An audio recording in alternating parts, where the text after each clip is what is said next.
ଗୋଟିଏ ଜଙ୍ଗଲରେ ବିଭିନ୍ନ ପଶୁପକ୍ଷୀ ରହୁଥିଲେ। ଜଙ୍ଗଲର ରାଜା ସିଂହ ଅନେକ ଦିନ ଧରି ଅସୁସ୍ଥ ଥିବାରୁ ସେମାନେ ମନ ଇଚ୍ଛା ଜଙ୍ଗଲରେ ବୁଲୁଥିଲେ ଆଉ କେହି କାହା କଥା ଶୁଣୁ ନଥିଲେ। ଦିନେ ବିଲୁଆ ଗୋଟାଏ ଉପାୟ ପାଞ୍ଚିଲା। ସେ ଜଙ୍ଗଲରେ ସଭା ବସେଇବା ପାଇଁ ବାହାରିଲା। ସେତିକି ବେଳେ ବାଟରେ ତାର ହରିଣ ଦେଖାହେଲା। ଆରେ ବିଲୁଆ ନନା, କଥା କଣ? ସକାଳୁ ସକାଳୁ କୁଆଡେ ବାହାରିଲ? କୁଆଡେ ଆଉ ଯିବି, ଏଇ ସଭାକୁ ଯାଉଛି। କାଇଁ, କୋଉ ସଭା? ସିଂହ ମହାରାଜ ବହୁତ ଦିନ ହେଲା ଅସୁସ୍ଥ ଅଛନ୍ତି। ସେ ଆଉ ବଞ୍ଚିବେ କି ନାହିଁ କିଏ ଜାଣେ। ତେଣୁ ମୁଁ ଆଜି ପଶୁ ସଭା ବସେଇ ରାଜା ପଦବୀ ପାଇଁ ନିର୍ବାଚନ କରିବାର ନିଷ୍ପତ୍ତି ନେଇଛି। ଆରେ ବାଃ, ଭଲ କଥା ତ। ମୁଁ ଦେଖିବାକୁ ବହୁତ ସୁନ୍ଦର ଆଉ ମୁଁ ବହୁତ ଜୋରେ ଦୌଡ଼ି ପାରେ। ତେଣୁ ଦେଖିବ ନନା, ସମସ୍ତେ ମତେ ରାଜା ବୋଲି ଗ୍ରହଣ କରିବେ। କହିଲା ଜଙ୍ଗଲର ରାଜା ହବ। ଜଙ୍ଗଲର ରାଜା ହବାକୁ ହେଲେ ଖାଲି ଜୋରେ ଦୌଡ଼ିଲେ କି ଭଲ ଦେଖାଗଲେ ହବନି। ସେଥିପାଇଁ ବୁଦ୍ଧି ଦରକାର, ବୁଦ୍ଧି, ବୁଝିଲୁ? ତାହେଲେ ତମେ କଣ କହିବାକୁ ଚାହୁଁଛ? ମୋର ଯେତିକି ବୁଦ୍ଧି ଅଛି ଏଇ ଜଙ୍ଗଲରେ ଆଉ କାହାର ବି ସେତିକି ବୁଦ୍ଧି ନାହିଁ। ତେଣୁ ଦେଖିବୁ, ମୁଁ ହିଁ ରାଜା ହେବି। ବିଲୁଆ ସେଠୁ ଚାଲିଗଲା। କିଛି ବାଟ ଯିବା ପରେ ବାଟରେ ଗୋଟାଏ ମାଙ୍କଡକୁ ସେ ଭେଟିଲା। ସେ ବିଲୁଆକୁ ଦେଖି କହିଲା, କିଏ ବିଲୁଆ ନନା, କୁଆଡେ ଭାରି ତରତର ହେଇଯାଉଛ? କୁଆଡେ ଆଉ ଯିବି, ଆଜି ପରା ଜଙ୍ଗଲରେ ସଭା ବସିବ। ନୂଆ ରାଜାଙ୍କ ପାଇଁ ନିର୍ବାଚନ ହବ। ହଁ, କଣ କହୁଛ ମ? ତାହେଲେ ତ ମୁଁ ଜଙ୍ଗଲର ରାଜା ହେବି। କେମିତି? ମୁଁ ଗଛରୁ ଗଛ ଡେଇଁ ବୁଲି ପାରେ। ମୁଁ ଲାଞ୍ଜରେ ଭଳି ଶତ୍ରୁ ମାନଙ୍କୁ ପାଠ ପଢେଇ ପାରେ। ତେଣୁ ମୁଁ ହିଁ ରାଜା ହେବି। ସାମାନ୍ୟ ଗୋଟାଏ ମାଙ୍କଡ ହେଇ କହିଲା କଣ ନା ରାଜା ହବ। ଶୁଣୁ, ଜଙ୍ଗଲର ରାଜା ହବାକୁ ହେଲେ ବୁଦ୍ଧି ଦରକାର। ଆଉ ମୋ ଠାରୁ ଅଧିକ ବୁଦ୍ଧି ଏ ଜଙ୍ଗଲରେ କାହାର ବି ନାହିଁ। ତେଣୁ ମୁଁ ରାଜା ହେବି। ବିଲୁଆ କିଛି ବାଟ ଗଲା ପରେ ତା ସହ ଗୋଟାଏ ହାତୀ ଦେଖାହେଲା। କିରେ ବିଲୁଆ, କୁଆଡେ ଯାଉଛୁ?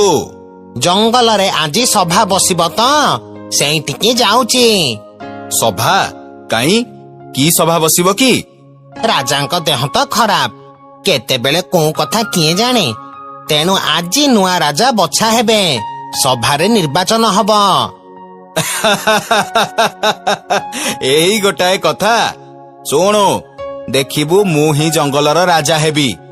ମୋଠୁ ଅଧିକ ଶକ୍ତିଶାଳୀ ଆଉ ଆକାରରେ ଏତେ ବଡ ଏଇ ଜଙ୍ଗଲରେ କେହି ବି ନୁହନ୍ତି। ତେଣୁ ଦେଖିବୁ, ସମସ୍ତେ ମତେ ହିଁ ରାଜା କରିବେ। ବୁଝିଲ ହାତୀ ଭାଇ, ତମେ ବହୁତ ଭାବୁଛ। ଜଙ୍ଗଲର ରାଜା ହବାକୁ ହେଲେ ଖାଲି ବଡ ଶରୀର କି ଅଧିକ ଶକ୍ତି ନୁହଁ, ବୁଦ୍ଧି ବି ଦରକାର। ତେଣୁ ଦେଖିବ, ମୁଁ ହିଁ ରାଜା ହେବି। ବିଲୁଆ ଯାଇ ଜଙ୍ଗଲରେ ସଭାରେ ପହଞ୍ଚିଲା। ସେଠି ପହଞ୍ଚି ସବୁ ପଶୁମାନଙ୍କୁ ତାଙ୍କ ମତ ପଚାରିଲା। ସଭାକୁ ମୁଁ ଜଙ୍ଗଲର ସବୁ ଭାଇ ଭଉଣୀ ମାନଙ୍କୁ ସ୍ୱାଗତ କରୁଛି। ଆପଣ ମାନେ ତ ସିଂହ ରାଜାଙ୍କ କଥା ଜାଣିଛନ୍ତି। ତେଣୁ ଏବେ ଯାହା ପରିସ୍ଥିତି, ଜଙ୍ଗଲରେ ନିହାତି ଜଣେ ରାଜା ଦରକାର। ତେଣୁ ଆଜି ଏହି ସଭାରେ ଆପଣ ମାନେ ନିଜ ମତାମତ ଦେଇ ଆମ ମାନଙ୍କ ଭିତରୁ ଜଣଙ୍କୁ ରାଜା ରୂପେ ଚୟନ କରନ୍ତୁ। ମତ କଣ ଦେବେ? ମୁଁ ସବୁଠୁ ଦ୍ରୁତ ଗତିରେ ଦୌଡ଼ି ପାରେ ଆଉ ମୁଁ ଦେଖିବାକୁ ବି ବହୁତ ସୁନ୍ଦର। ତେଣୁ ରାଜା ମୁଁ ହିଁ ହେବି। ହରିଣ କଥା ଶୁଣି ଜଙ୍ଗଲର ସବୁ ପଶୁମାନେ ତାକୁ ରାଜା କରିବାକୁ ରାଜି ହେଇଗଲେ। ଏଇ କଥା କିନ୍ତୁ ବିଲୁଆର ହଜମ ହେଲା ନାହିଁ। ସେ ସବୁବେଳେ ହରିଣକୁ ପାନେ ଦବାକୁ ଚିନ୍ତା କଲା।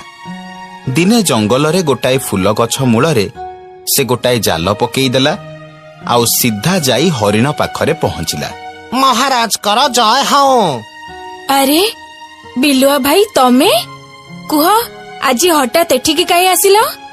ମହାରାଜ, ଏଇ ସିଂହାସନରେ ବସି ବସି ଆପଣଙ୍କୁ ଭାରି ବ୍ୟସ୍ତ ଲାଗିବଣି। ତେଣୁ ମୁଁ ଭାବୁଥିଲି ଯଦି ଆମେ ଯାଇକି ଟିକେ ଜଙ୍ଗଲରେ ବୁଲି ଆସନ୍ତେ, ତାହେଲେ ଆପଣଙ୍କୁ ଟିକେ ହାଲକା ଲାଗନ୍ତା। ହଁ ଭାଇ, ମୁଁ ବି ସେଇଆ ଭାବୁଥିଲି। ଚାଲ ଏବେ ଯାଇ ବୁଲି ଆସିବା। ହରିଣ ଆଉ ବିଲୁଆ ଦୁହେଁ ସାଙ୍ଗ ହେଇକି ଜଙ୍ଗଲରେ ବୁଲୁଥିଲେ। ସେତିକି ବେଳେ ବିଲୁଆ କଣ କଲା ନା ହରିଣକୁ ନେଇକି ଜାଲ ବିଛେଇଥିବା ବାଟରେ ଗଲା। ହରିଣ ଯେମିତି ଜାଲ ଉପରେ ଗୋଡ ପକେଇଛି ସେ ଜାଲରେ ଫସିଗଲା। ବଞ୍ଚାଅ ବଞ୍ଚାଅ, ବିଲୁଆ ଭାଇ ମତେ ବଞ୍ଚାଅ, ବଞ୍ଚାଅ। ରହ, ଜଙ୍ଗଲର ସବୁ ପଶୁ ଆସନ୍ତୁ, ସେମାନେ ତତେ ବଞ୍ଚେଇବେ। କିଛି ସମୟ ପରେ ଜଙ୍ଗଲର ସବୁ ପଶୁ ଆସି ସେଠି ରୁଣ୍ଡ ହେଲେ। ସେମାନଙ୍କୁ ବିଲୁଆ କହିଲା, ଦେଖିଲ ତ, ତମେ ମାନେ ଖାଲି ରୂପ ରଙ୍ଗ ଆଉ ତାର ଦୌଡ଼ିବା ଗୁଣ ପାଇଁ ତାକୁ ରାଜା କଲ, ହେଲେ ଇଏ ତ ବାଟରେ ଚାଲିଲେ ଜାଲ କୋଉଠି ପଡିଛି ଜାଣିପାରୁନି। ପ୍ରଜା ମାନଙ୍କ ଦୁଃଖ କୁଆଡୁ ବୁଝିବ? ଠିକ କଥା। ସେଇଥିପାଇଁ ମୁଁ କହୁଥିଲି ଯେ ମତେ ରାଜା କର। ମୁଁ ଜଙ୍ଗଲର ସବୁଠାରୁ ବଡ ଆଉ ଶକ୍ତିଶାଳୀ ପ୍ରାଣୀ, ତେଣୁ ମୁଁ ଏଇ ଜଙ୍ଗଲର ରାଜା ହବାର ଯୋଗ୍ୟ। ହାତୀ କଥା ଶୁଣି ଜଙ୍ଗଲର ସବୁ ପଶୁମାନେ ତାକୁ ଜଙ୍ଗଲର ରାଜା କରିଦେଲେ। ପୁଣି ଥରେ ବିଲୁଆର ଯୋଜନାରେ ପାଣି ପଶିଗଲା। ଦିନେ ସେ ହାତୀ ପାଖରେ ଯାଇ ପହଞ୍ଚିଲା ଆଉ କହିଲା, ମହାରାଜଙ୍କର ଜୟ ହଉ। ଆରେ ବିଲୁଆ, ତୁ କହ କଣ ହେଇଛି? କଣ ଆଉ କହିବି ମହାରାଜ, ଆପଣଙ୍କ ସିଂହାସନ ଉପରେ ଘୋର ବିପଦ ମାଡି ଆସିଲାଣି। ମାନେ କଣ ହେଇଛି? ମହାରାଜ, ପାଖ ଜଙ୍ଗଲରୁ ଗୋଟାଏ ବିରାଟ ବଡ ହାତୀ ଆମ ଜଙ୍ଗଲକୁ ଆସିଛି। ସେ କହୁଛି ଆପଣ କୁଆଡେ ଭାରି ଡରୁଆ, ଆଉ କହୁଛି ଯେ ସେ କୁଆଡେ ଯଦି ଆପଣଙ୍କୁ ଗୋଟାଏ ଗୋଇଠା ଦବ ଆପଣ 100 ଥର ଜଙ୍ଗଲରୁ ନଈକୁ ଯାଇ ପାଣି ପିଇବେ। କଣ ହେଲା? ତାର ଏତେ ସାହସ? ସେ ମତେ ଡରୁଆ କହୁଛି? ସେ କୋଉଠି ଅଛି କହ, ମୁଁ ଏବେ ଯାଇ ତାକୁ ଉଚିତ ଶିକ୍ଷା ଦେବି। ମହାରାଜ, ସେ ଜଙ୍ଗଲର କୂଅ ଭିତରେ ଶୋଇଛି। ଚାଲ ଆମେ ତା ପାଖକୁ ଯିବା। ହାତୀ ଆଉ ବିଲୁଆ କୂଅ ପାଖକୁ ଗଲେ। ସେଠି ପହଞ୍ଚି ହାତୀ ଯେତେବେଳେ କୂଅ ଭିତରକୁ ଚାହିଁଲା, ସେଥିରେ ସେ ତାର ନିଜ ପ୍ରତିବିମ୍ବ ଦେଖି ତାକୁ ଆଉ ଗୋଟାଏ ହାତୀ ବୋଲି ଭାବିଲା। ହାତୀ ରାଗି ଯାଇ କୂଅ ଭିତରକୁ ଡେଇଁ ପଡିଲା ଆଉ କୂଅ ଭିତରେ ପଡିଗଲା। ବଞ୍ଚାଅ ବଞ୍ଚାଅ, ମତେ ବଞ୍ଚାଅ, ବିଲୁଆରେ ଦୟାକରି ମତେ ବଞ୍ଚା, ବିଲୁଆ ବଞ୍ଚା ମତେ। ମୁଁ କାହିଁ ବଞ୍ଚେଇବି? ତମ ପ୍ରଜାମାନେ ଆସିଲେ ତମକୁ ଆପେ ବଞ୍ଚେଇବେନି? କିଛି ସମୟ ପରେ ସବୁ ପଶୁମାନେ ଆସି କୂଅ ପାଖରେ ପହଞ୍ଚିଲେ। ଦେଖିଲ ତ, ଖାଲି ଶକ୍ତିଶାଳୀ ଆଉ ଆକାରରେ ବଡ ହେଲେ କେହି ଜଙ୍ଗଲର ରାଜା ହେଇଯାଆନ୍ତିନି। ଯିଏ ନିଜ ପ୍ରତିବିମ୍ବ ଚିହ୍ନି ପାରୁନି ସେ କଣ ଜଙ୍ଗଲର ରାଜା ହବ? ସେତିକି ବେଳେ ସିଂହ ସେଠି ଆସି ପହଞ୍ଚିଲା। ଭାଗ୍ୟକୁ ସେ ସମ୍ପୂର୍ଣ୍ଣ ସୁସ୍ଥ ହେଇଯାଇଥିଲା। ପଶୁମାନେ ସିଂହକୁ ଦେଖି ବହୁତ ଖୁସି ହେଲେ ଆଉ ତାକୁ ଜଙ୍ଗଲର ରାଜା କରିଦେଲେ। ବିଲୁଆ କିନ୍ତୁ ଚିନ୍ତା କଲା, ସେ ଯଦି ହାତୀ ଆଉ ହରିଣଙ୍କୁ ରାଜା ପଦବୀରୁ କାଢି ଦେଇ ପାରିଲା, ତାହେଲେ ସିଂହକୁ ବି ସେ କାଢି ଦେଇ ପାରିବ। ସେ ଦିନେ ସିଂହକୁ ବୁଦ୍ଧି ଶିଖେଇବା ପାଇଁ ଗୋଟାଏ ମହୁ ଫେଣା ଆଣି ସିଂହର ଗୁମ୍ଫା ଆଗରେ ରଖିଦେଲା। ଏଇ ମହୁ ଫେଣା ଉପରେ ଯଦି ସିଂହର ଗୋଡ ପଡିବ, ତାହେଲେ ମହୁମାଛି ମାନେ ତାକୁ କାମୁଡି ତାକୁ ମାରିଦେବେ ଆଉ ମୁଁ ଜଙ୍ଗଲର ରାଜା ହେବି। ବିଲୁଆ ଏତେ ଖୁସି ହେଇଗଲା ଯେ ଖୁସିରେ ମହୁ ଫେଣାଟାକୁ ହାତରୁ ଖସେଇ ଦେଲା। ଯେମିତି ମହୁ ଫେଣା ତଳେ ପଡିଛି, ମହୁମାଛି ମାନେ ସାଙ୍ଗେ ସାଙ୍ଗ ବାହାରି ଆସି ବିଲୁଆ ଉପରେ ମନ ଇଚ୍ଛା ଆକ୍ରମଣ କଲେ। ବଞ୍ଚାଅ ବଞ୍ଚାଅ, କିଏ କୋଉଠି ଅଛ, କିଏ କୋଉଠି ଅଛ, ମତେ ବଞ୍ଚାଅ। ବିଲୁଆର ପାଟି ଶୁଣି ଜଙ୍ଗଲର ସବୁ ପଶୁ ଆଉ ସିଂହ ଆସି ସେଠି ପହଞ୍ଚିଲେ। ଆରେ ସମସ୍ତେ ଅନେଇଛ କଣ? ଯାଅ ଯାଇ ବିଲୁଆକୁ ବଞ୍ଚାଅ। ନାଇଁ ମହାରାଜ, ଆପଣ ଜାଣିନାହାନ୍ତି, ଇଏ ଆମକୁ ବହୁତ ହଇରାଣ କରିଛି। ଆମେ ୟାକୁ ଜମା ସାହାଯ୍ୟ କରିବୁନି। ହଁ, ଏମିତି ଦୁଷ୍ଟ ବୁଦ୍ଧିକୁ ଏଇଭଳି ଦଣ୍ଡ ଦରକାର। ବାସ୍, ସେ ଯେମିତି ବି ହେଲେ ସେ ଆମର ମିତ୍ର। ସେ ଆମ ସହ ଏଇ ଜଙ୍ଗଲରେ ଚଳି ଆସିଛି, ତେଣୁ ତାର ବିପଦ ସମୟରେ ତାକୁ ସାହାଯ୍ୟ କରିବା ଆମର କର୍ତ୍ତବ୍ୟ।